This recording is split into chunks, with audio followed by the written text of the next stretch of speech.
Hey, what's up, everyone? Jeremy from QuickMail.io. And this is Jack from emailsthatsell.com. Today, we're going to introduce a teardown, but a slightly different spin, right, Jack? That's right, yeah. So usually we tear down emails that were sent to one of our email addresses. Today, we're doing teardowns on 2 emails that were sent using the contact form on my website. A little bit of a different spin here, but as we will find out, submitting a cold email through a contact form is not necessarily always a bad thing. And we'll look at some pros and cons as well as some email content coming up.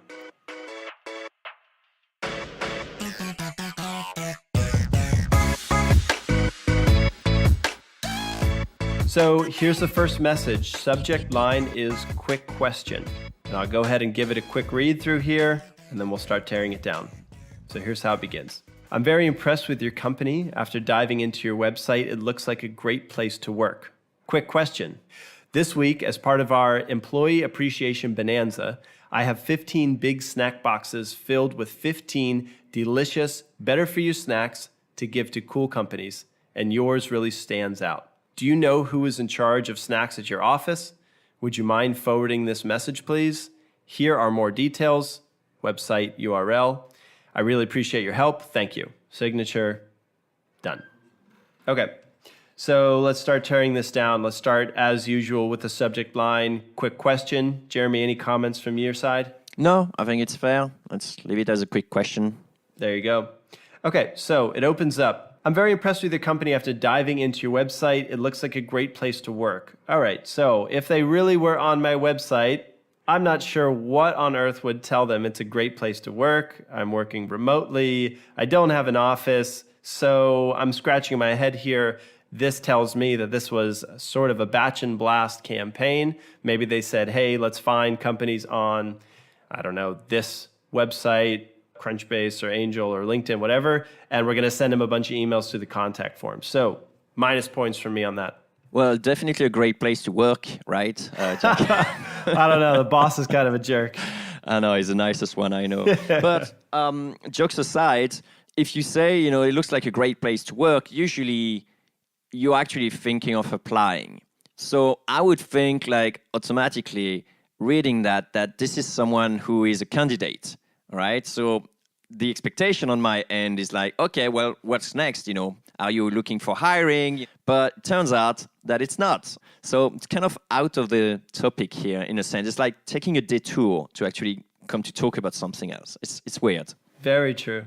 Okay, so before we move on, though, there was a couple things that stood out. So if you're going to say, I was very impressed with your company after diving into your website, it looks like a great place to work, tell them why it made you think it's a great place to work. So a couple of easy things that they could have done better here is just mentioned one thing that told them this is a good company to work for. 2 ways they could have done that. First, they could have gone to glassdoor.com and looked for companies that were actually great places to work based on reviews. That would have been much easier. They could have said, we're going to do this campaign to smaller companies that have great reviews on Glassdoor. This tells us they care about the culture. This tells us they also have employees at a particular location, unlike what they saw from my company. But Jack, this is a lot of work, I just want to blast every company with that. Okay, first of all, it's not a lot of work. If you can build an intelligent scraper, you can basically just go to Glassdoor and extract a list of companies that work well. Glassdoor folks, if you're listening, I'm sure you probably want our listeners to check out your terms of service and your robots.tx page on your site. Fair enough. Please do so. But it's really not that much work to go ahead and craft a list like this thanks to the help of some technology. And also, it's well worth it because the goal here, if you're in charge of the campaign, is not to see how many emails you can send out this week. The goal is see how many sales you can close. And list building carefully will help with deals closed. So it's worth it. Last thing, so the other thing could have done is just gone on Yelp. That would have cleaned the list up a lot better so that they're only contacting well-reviewed local companies that do have a brick and mortar location. So list building should have been done more carefully here, and that would have addressed this first awkward, looks like a great place to work statement. All right, next. Okay, so it goes quick question, ... New paragraph. Delete that. I don't see why that should have been added. It's fluff. You agree, Jeremy? Totally. I mean, that's your subject already. Let's move on as well. So it says, this week, as part of our employee appreciation bonanza, I have 15 big snack boxes filled with 15 delicious, better-for-you snacks to give to cool companies. And yours really stands out. First off, I'm going to give them a round of applause for this approach. I think it's really cool to offer companies that are a good fit some sort of a trial as a gift. And I think they would have had pretty good response just because they're offering free snacks. I mean, they missed the ball because yours really stands out. I want to know why. They could have just said, like, your website design was awesome, or I love the funny picture you have on your About page. But still, I love this approach, so I'm going to give them a thumbs up here. Totally. This is the reciprocity influence factor, and that's one of my favorite one. That's the one that gets the most positive replies because, you're just giving value upfront. So that's really cool. In your case, it's kind of odd. And again, I probably would have looked at Yelp because are they going to send you a box of snacks wherever you're traveling in the world right now on a weekly basis? That's kind of like odd. But definitely, yeah, thumbs up as well for offering something. And I'm thinking that everything else aside, this offer, let me send you some free snacks, is good enough where they could have gotten away with a sloppily written cold email and still gotten responses. Just because it's a great way to get their foot in the door with qualified companies. Just the asterisk here is do a better job with qualifying people who you reach out to, especially if you're going to send them a box of something or give them your time. You want to make sure they're a good fit before that happens. So, yeah, otherwise you're going to go out of business if you keep sending boxes to people who won't actually be your ideal customers. The next part reads, do you know who is in charge of snacks at your office? Would you mind forwarding this message, please? So we're getting into call to action here. It's a little bit weak because they asked two different questions. The first one, do you know who's in charge of snacks? I would have cut directly to the chase here. I would have said, do you think your team would enjoy some free snacks this week? Like, if yes, where should I send the box? The other thing they could have done is they could have used this email as a filtering. So fair enough, you may actually contact a lot of people, but then you could say, like, is that a program you have at your company, or is that something that you will feel comfortable doing with your team kind of thing? Right. Because that just may not. Some people may not have such program or even care about such program. And and therefore sending them a free box is useless because they're just going to take it and then that's it. The other thing as well that I'm thinking of is, if we're just considering snacks, they're obviously like against trend, right? You're not going to offer like box full of Mars or Twix or whatever kind of, snacky thing there is because it's perceived as non-healthy. Right. I would have addressed that straight away as well by just maybe describing with just a few words like what those snacks are. Like there is a mention at the bottom that says increase employee health. It's definitely not by giving like a box of crisps or things like that. So I would have addressed this potential objection straight away. Something like a PS, like say, on PS, by the way, all snacks are not the typical snacks. They're actually quite healthy. And here's a link if you want to find out why. And that way, that will also be a curiosity thing. And you could actually trace back to whoever click on things like that. I think that would have gone a better way. And that may come up when you do, let's say, your customer interviews. Maybe you keep hearing that employers don't want junk in their office. And if that's the case, use that feedback. That's a good tip there. Okay, so after the call to action, they have two lines here that I think are out of order. The first one is, here are more details, and then they have a URL to their snack page. And then after that, it says, I really appreciate your help. Thank you. And then the signature. So the more details, I'm not against. That's cool, but it shouldn't have gone after the call to action. Call to action should finish the email. And then I really appreciate your help.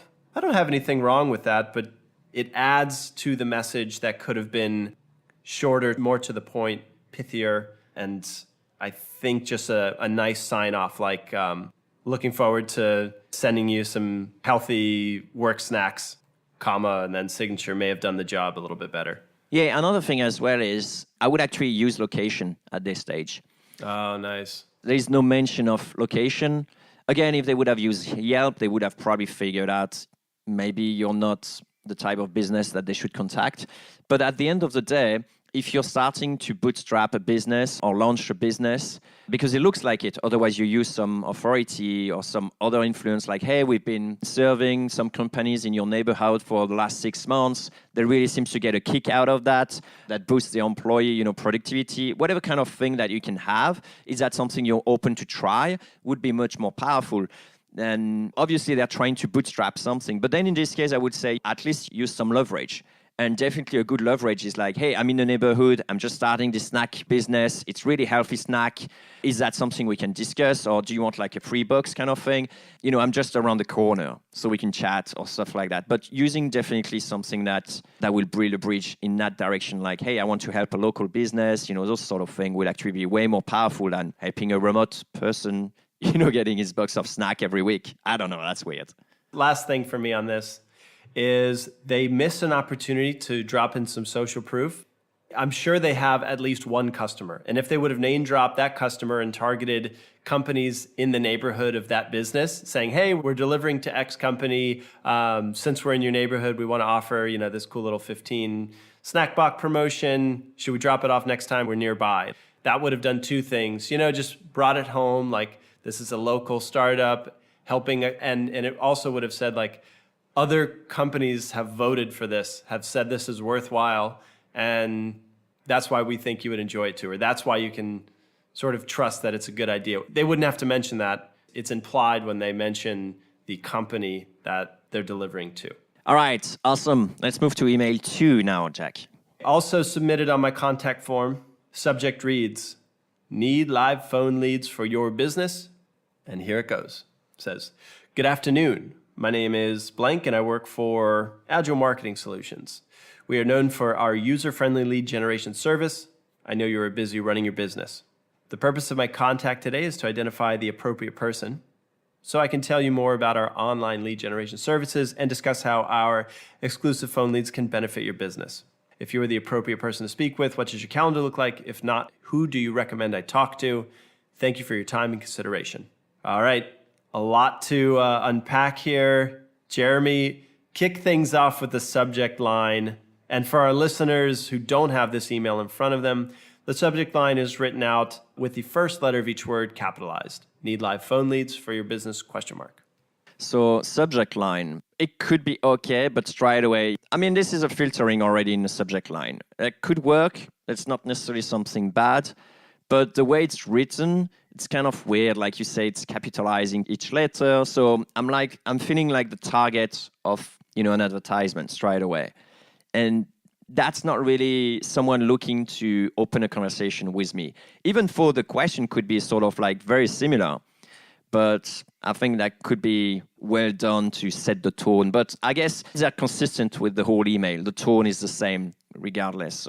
But definitely not something I would use. Yeah, when I read this, it made me think, buckle up, I'm about to get sold to hard. And like you said, it was consistent. So anyways, diving in, it says, good afternoon. Jeremy, I think we'd both agree, just completely scratch that. Totally. My name is blank and I work for Agile Marketing Solutions. Also, this doesn't help me at all, and I really don't care. So I'm saying scrap it too. Do you agree? Totally. And the weird thing is the next line is say we are known for user-friendly lead generation service. So he's working for Agile Marketing Solution, offering user-friendly lead generation service. It's kind of like mixed message in a sense. Like if you want to sell hard to someone, just be consistent. Right. So either you're offering marketing solution or you just don't mention you're working for Agile Marketing Solution. That's weird. Yeah. If you see what I mean. Yeah, I agree. I'm thinking if you say that you offer user-friendly lead generation service, you have to explain what that means, because this is something that I would call jargon. It's not obvious what that implies, what a user-friendly service is for lead generation. So a better way to work this out is if they can actually boil down what it means to have user-friendly lead generation. Does that mean it's hassle-free? Does that mean it doesn't take me a whole lot of time to get leads? I want to know really what they're trying to say there. And also, if you say we are known for our whatever service, that doesn't really say anything. It's like, who knows you for that service? It would have been much better if they said, companies like X, Y, and Z use us to insert benefit. That would have told me like, okay, some name brands are using them. They've got some credibility, as opposed to this email writer just touting, we are known for our service. Yeah, spot on. All right. So next, he continues, I know you are busy running your business. So if you know I'm busy running my business, why just add an entire line that says that? Why not just get to the point so that I can go back to being busy? Unless you feel like it helped the tone out. Because if it made me say like, hey, this guy's trying to relate with me, that's pretty cool, that would have given him points. But I'm just not sure this was used properly. No, I agree. By the way, if this person started the email like, hey, Jack, like I know you're the founder at ETS or Emails That Sell, so I'll cut to the chase here, or I know this is out of the blue, so I'll get right to it. That actually would have helped out just because he's sort of calling out what's going on, and I appreciate that. So maybe a missed opportunity there. Let's continue. The purpose of my contact today is to identify the appropriate person. So just right here, what do you think about using a website contact form and having this be your main purpose of the email, Jeremy? Well, it's very selfish, right? Straight away. It's like, this is what I need. So it doesn't relate to me. He's really saying like, I know you're busy, but I still want my answer very quickly, kind of thing. That's true. It's clearly not someone I want to engage with straight away. It's one of those guys that phone you, jump in front of the queue so they can get the answer. That's really what it says. So Jeremy, what if he said, the purpose of my contact today is to find out who the best person at QuickMail is to talk to about a better way to find leads, period. Would that have done a little bit better of a job? I think so. You can still have this purpose. It's just the way it's phrased and toned that is wrong. It's written for the writer and not for the prospect or the reader, so that I can tell you more about our company instead of, hey, I want to see if this is something you can use to grow QuickMail or whatever he should have been saying. Last. Yeah, no, absolutely. In this case, the strategy is actually okay. Like it's a go-to strategy, and you could definitely use a contact form for that. We did that actually for Tokyo, right? But the tactic that is wrong, which is like cutthroat kind of approach, like let me get my answer kind of thing. And I know you're busy, so answer me quickly. That just doesn't stick, right? That's not how you get your payoff in a sense. Let's wrap it up with a call to action here. It says, if you are the appropriate person to speak with, what does your calendar look like? If not, who do you recommend I talk to? Thank you for your time and consideration. So I'm actually super surprised here that he doesn't ask for a credit card number already. It was close. It was very close. It was a very strong call to action. I think I've seen this CTA floating around the internet when it comes to the appropriate person type email. But it's very strong. I agree. It's asking for, if I'm the right person, then tell me what my calendar look like. Whatever that means, does it mean this week, today, next month, this summer? So it's a strong call to action, to say the least. If I was writing this and rewriting the CTA, I would have worded it much differently. Maybe I would have stopped at, are you the best person to speak with this? If not, who do you recommend I talk to? So I would have definitely deleted the what does your calendar look like and just use that as a starting point for this conversation. Yeah, and for what? Like a 2 hours call, a 5 minutes conversation. I mean, it's very aggressive, and I don't think it really helped that person in this case. So then maybe even better is just back up 2 steps here, and instead of seeing who the appropriate person is let's just see if there's a need at this company. It's maybe, hey, are you guys open to exploring new ways to get leads? Or another step further, it's like, these kinds of companies, X, Y, and Z, have used our lead generation service, and they say it's saved them about 20% on their marketing and sales costs. Would you be open to a new possible lead generation source at your company right now or this quarter, something like that, just to see if this is the right business to go after? You can even go as granular as talking about the channel. So like, hey, we've been using successfully, cold email to help company grow, XYZ, as you mentioned. Is that something you're open to explore? Or is that something you already explored at your company or you're currently struggling with, Correct. Some sort of things like that. And offering some tips. It's like, hey, we got 2 quick tips. So if you're already doing that, happy to share it. That just builds a lot of goodwill. And I think that can go very far when when the goal is to effectively open a conversation. Now, the other point I want to mention on this one, which makes me laugh, is they are trying to offer to a lead generation company lead generation service. You got to laugh for that. Okay, I'm rewriting the contact form, and it should be, hey, Jack, I know you're having a lead generation company, but you're doing a pretty shit job. We're very user-friendly. You should use us, right? It's weird. So obviously it tells me that those guys are spamming already. Their targeting is off. They're not doing their prospecting properly. Why should I even trust them? If you come across that email, I think you should throw it to the trash bin and not even try to answer. So one more last sort of dot on the end of this email. If you're listening to this episode and you say, okay, so I hear Jack and Jeremy, they're recommending that this call to action backs up a few steps, and instead of just asking for the appointment, they're asking if it's a good fit at this company. If you're sitting there saying like, gosh, that's a longer sales cycle. That's the last thing I need. I don't want to start the conversation there. I just want booked appointments. I'm just going to go straight for that CTA because that's what I really want. You might be missing the point. In fact, I think you're missing the point here. The idea, remember, you're sending these cold emails. This person in this example is trying to generate some business. It matters not what the response rate is if there's no sales coming out of this. So backing up a few steps, yes, it will lengthen the sales process probably, but if it brings you twice the amount of replies and twice the amount of leads end up converting, you're going to be much happier that you did this approach instead of the short-sighted go right to the appointment call to action. Yeah, and going for volume is never the answer. We got an episode for that. And don't target lead generation agencies with lead generation services unless it really makes sense. All right, that's it for me. That's it for me too.